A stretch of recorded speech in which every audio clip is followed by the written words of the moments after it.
ఈరోజు పొన్నగంటి కూర పెసరపప్పు కూర చేస్తున్నానండి. ఎలా చేయాలో చూద్దామండి. ఏమేం కావాలో ఒక ఉల్లిపాయ 2 ఉల్లిపాయలు తీసుకున్నానండి చిన్న చిన్నవి.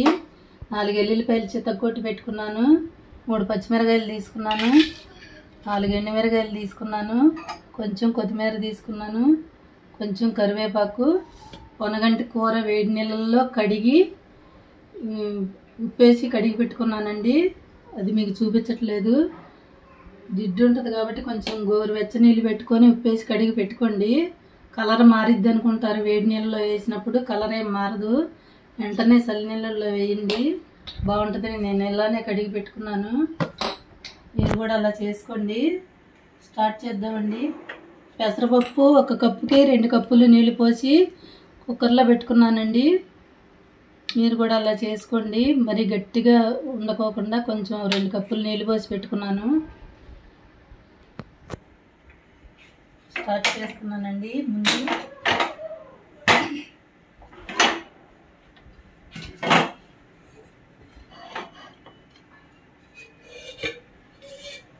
నాలుగు స్పూన్లు నూనె వేసుకున్నామండి.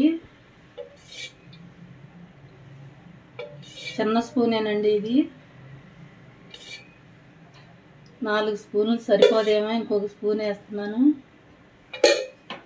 ఇలా కలిసేలాగా ఎందుకు తిప్పుతున్నానంటే ఇది నల్లగా అయిపోతుందని, మొత్తం లోపల నలుపు వచ్చేస్తుందని డ్రైగా పెట్టినప్పుడు. అందుకని నూనె వేసినప్పుడల్లా అలా తిప్పుతున్నాను.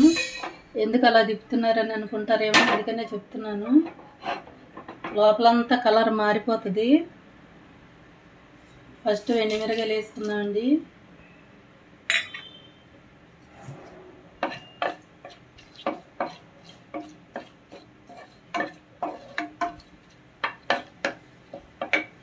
తర్వాత పోపు వేసుకున్నాము. అన్నీ కలిపి పెట్టుకున్నానండి. జీలకర్ర, ఆవాలు అన్నీ 1 స్పూన్ వేసుకుంటున్నాను.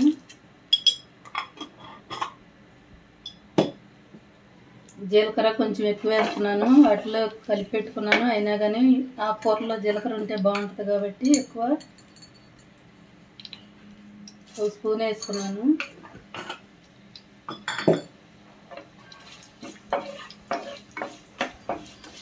ఇంకా కారం ఏమి వేయకూడదండి, పొడి కారం. ఇంకా ఈ మిరగాయలే, ఈ కారంతో తినాలి.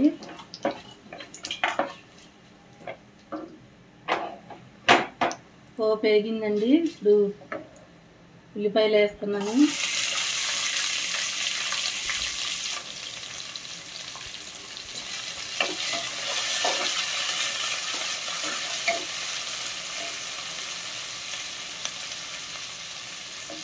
ఉల్లిపాయలు కూడా వేస్తున్నానండి.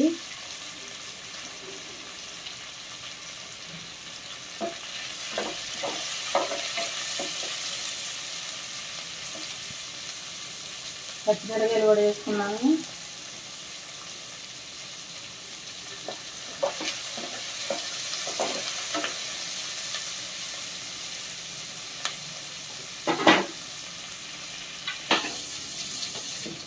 కొంచెం ఉప్పు వేసుకున్నానండి. ఆకుకూరలో కడిగి పెట్టుకున్నాను కాబట్టి కడిగినప్పుడు కొంచెం వేసాను. చాలకపోతే మళ్ళీ చూసి వేసుకోవచ్చని కొంచెం వేసుకున్నాను. మూత పెట్టుకున్నామండి 1 నిమిషం.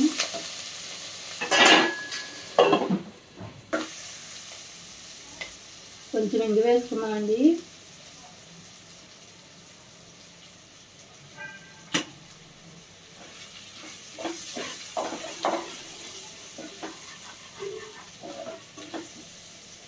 కొంచెం పసుపు కూడా వేసుకున్నాను.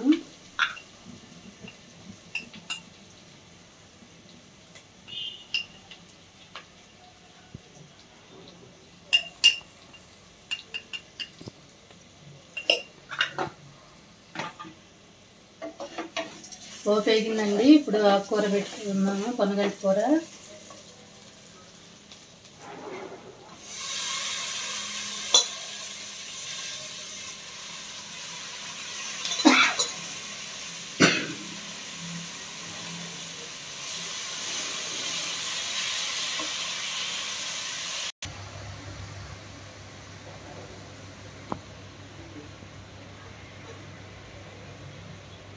కొంచెం కొంచెం ఈ సన్న సన్న కాడలు కూడా వేసుకోవచ్చండి, ఉరికినే మగ్గిపోతాయి. కాడలు పారేయకండి, కొంచెం పై వరకు తీసుకొని ఉంచుకోవచ్చు. ఊరికే ఉడికిపోతాయి, వేడి రాగానే మెత్తగైపోతాయి. ఆకులే కోసుకొని కాడలు పారేస్తారు, అలా పారేయకండి, మొత్తం ఊరికే మగ్గిపోతుంది. ఇలాగ మూత పెట్టేసుకుని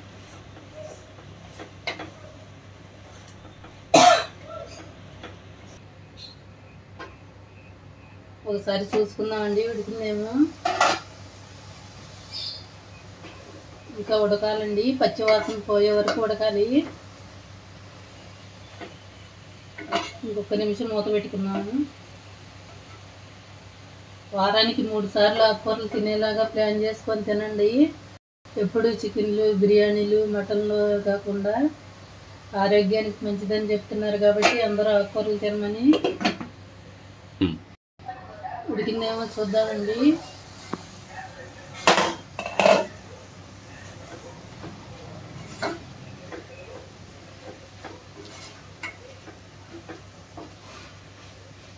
ఉడికింది, ఇంకా ఒక్క నిమిషం ఉంచుకున్నాము, పచ్చివాసన పోవాలి.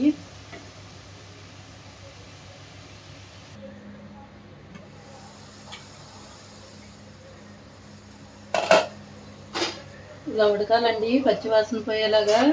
ఇప్పుడు పెసరపప్పు కూడా వేసుకున్నాము.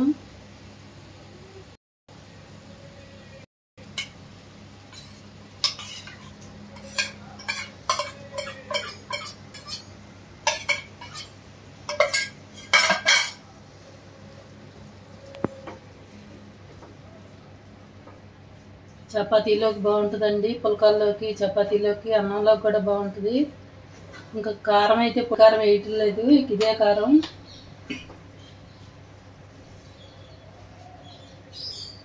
ఇంకా కొంచెం వేసానండి ఉప్పు, ఇప్పుడు కొంచెం వేసుకుంటున్నాను.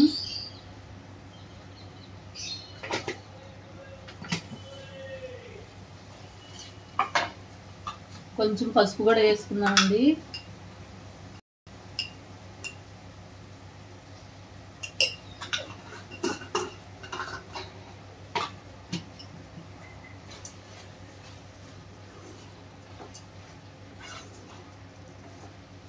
చపాతీలోకి చాలా బాగుంటుందండి, పుల్కల్లోకి, చపాతీలోకి, అన్నంలోకి.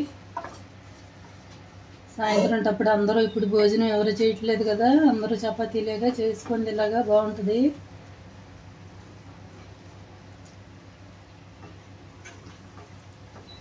నేను పప్పు చాలా ఎక్కువ వేయలేదండి, మీరు కావాలంటే ఎక్కువ వేసుకోండి.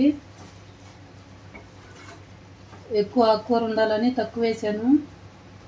1 కప్పే పెసరపప్పు వేసాను, 3 కట్టలు పొనగంటి కూర తీసుకున్నాను.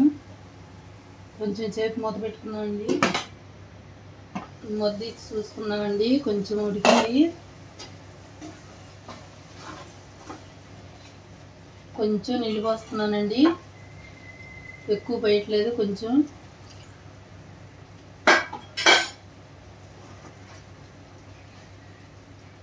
ఒక్క నిమిషం మూత పెట్టుకున్నాము, ఇంకా అయిపోయినట్టేనండి. తర్వాత చూపిస్తాను. కొంచెం మామిడికాయ తురుము వేసుకుంటున్నానండి, ఎక్కువ వేయట్లేదు, 1 స్పూన్ ఉంటుంది. మీ దగ్గర ఉంటే వేసుకోండి, లేకపోతే లేదు. టమాటాలు వేయట్లేదు కాబట్టి వేసాను కొంచెం.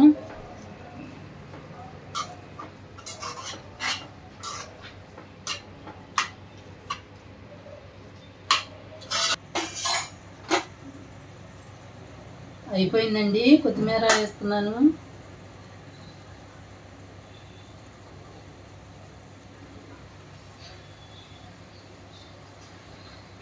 కరివేపాకు ఇలా నలిపేసుకోండి, దింపేటప్పుడే వేసుకోండి, బాగుంటుంది. ముందేస్తే బాగోదు, నలిపేసుకొని చూడండి, చాలా బాగుంటుంది. నేను చాలాసార్లు చెప్పానండి, ఇప్పుడు కూడా చెప్తున్నాను.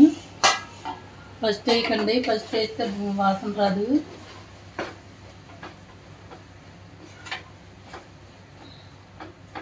ఒక్క నిమిషం మూత పెట్టేసి తీసేసుకుందామండి.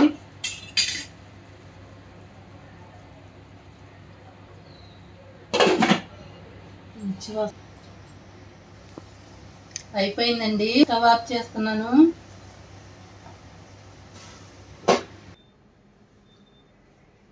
పొన్నగంటి కూర పెసరపప్పు రెడీ అయిందండి. ఇలా చేసుకొని చూడండి, చాలా బాగుంది. పులకాల్లోకి, చపాతీల్లోకి, అన్నంలోకి కూడా బాగుంటుంది. ఉంటానండి. బాయ్ అండి.